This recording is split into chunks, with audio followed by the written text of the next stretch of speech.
So let's talk about terminations a little bit. During these crazy times, a lot of you are under some pressure, and unfortunately, we sometimes have to make the hard decision to terminate an employee. And so most states are at-will states, which means that you can terminate anyone at any time for no reason or any reason. And the employee can also quit for no reason or any reason. So that's a lot of flexibility. But there are a couple of times a couple of moments in time that it's important for you not to terminate someone. So the first time is if they are pregnant. If they're pregnant, you want to make sure that you're not terminating that employee because it could be deemed a pregnancy discrimination case.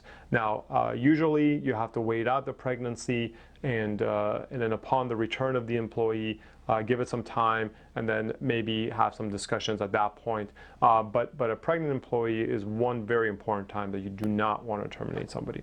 The second time is if they've been disabled. In other words, if they've been injured on the job or if they've been injured even off the job and it's a real serious disability, then you might be prevented from terminating them as well. Now, things like broken bones and those things don't apply. It's got to be like a very serious injury that's documented and whatnot and considered a disability, or if they're injured on the job, then that might protect them as well. So be careful about those.